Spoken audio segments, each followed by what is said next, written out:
Yeah, so that is just the way it is. But maybe for the Chinese audience, because they, like in China, it's more, they kind of expect to see actress to perform in certain way and certain pronunciation. So that's why we talk about the typecast before. Right. So when they see someone who look like Awkwafina being the lead for a feature film, that won so many awards internationally. Yeah, they're like, what the fuck, man? Yeah, they were thinking.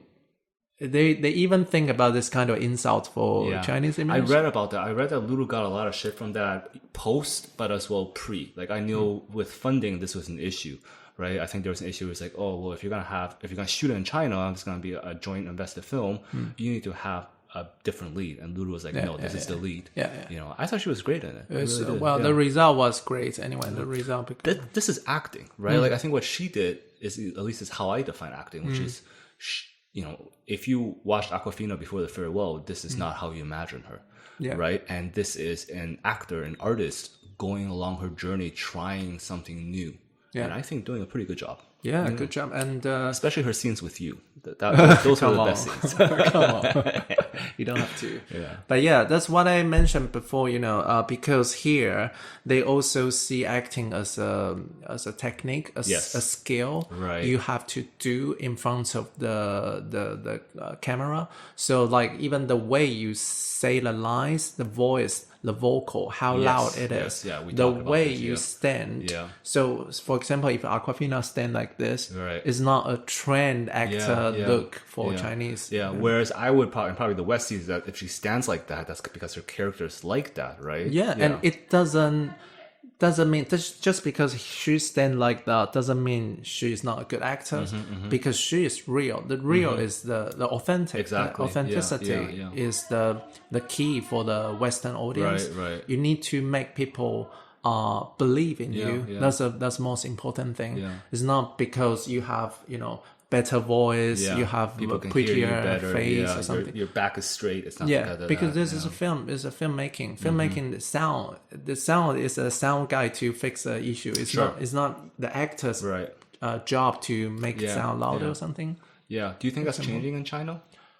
I don't know, but I can't really say is it change or not. But for now, I think there's still a gap. There's a huge gap in China for sure still. But the farewell was shot here, if I remember correctly, right? Changchun? Yeah, Changchun. It was like probably like 80% shot in China. What was that like for you? Because I guess before you had that role, I mean, since then, now obviously you're famous and I can't even get you to come on a podcast anymore. But like before that, like, being on set with on the Chinese side, the actors are quite famous from what I understand, right? Like the Chinese actors involved, they're like legends of, well, not legends, but like they're very well known in China. Right?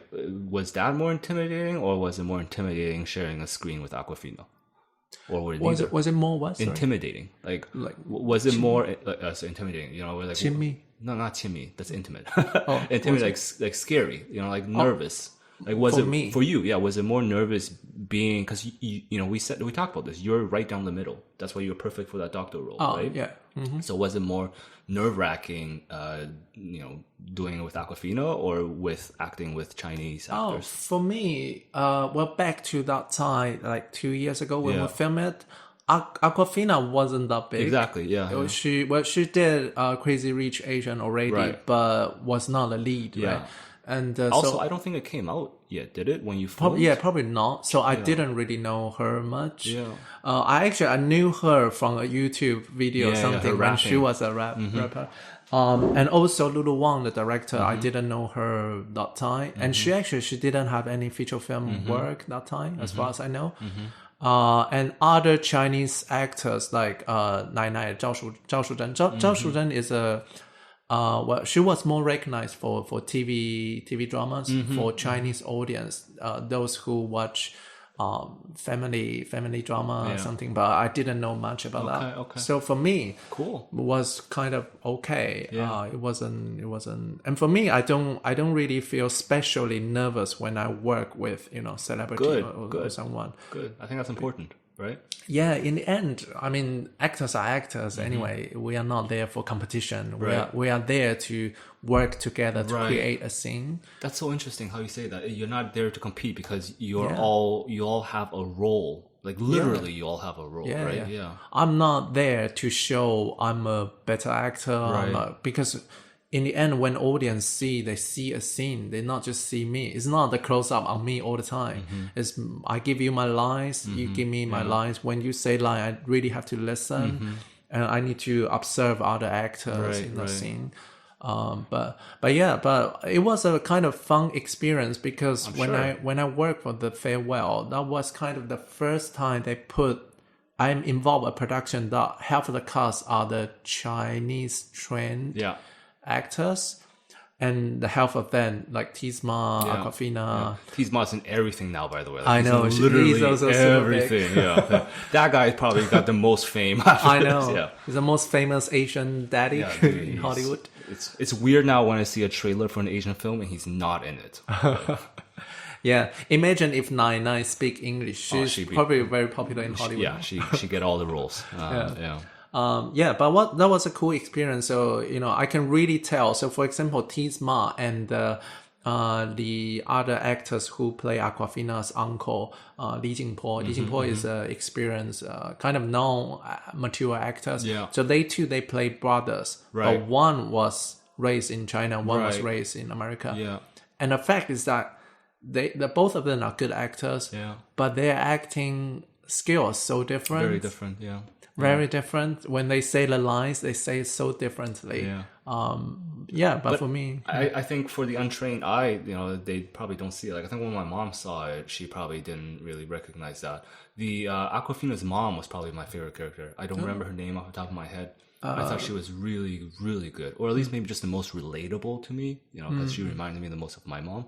But I thought she was really good in that film. She's good. Yeah. She's also kind of have she what's her name? But anyway, she is based in Australia now. So she's also kind of have she have overseas experience, and she was born and raised in China. So her Chinese was very good, actually. She was born and raised here. Yeah, Chinese was very good. Her English also very good. The first time I watched it with my mom cried. And I when that happened, I was like, I think this film did its job. And obviously I've never met Lulu. I don't know what her motivations behind this film were personally. Like I know what PR says and what's being published, but like personally, and I feel like this is probably one of the things that she was hoping for, that people from my mom's generation and probably your mom's generation as well would see a film like this that would. It would never have been made even 20 years ago or even 10 years ago. It wouldn't have been made anywhere in the world. And now they get to kind of see it. And it really touched my mom because my mom's from Changchun. My mom was born in Changchun. Okay. So some of the scenes, it was very personal to her. It was a beautiful moment, man. Yeah.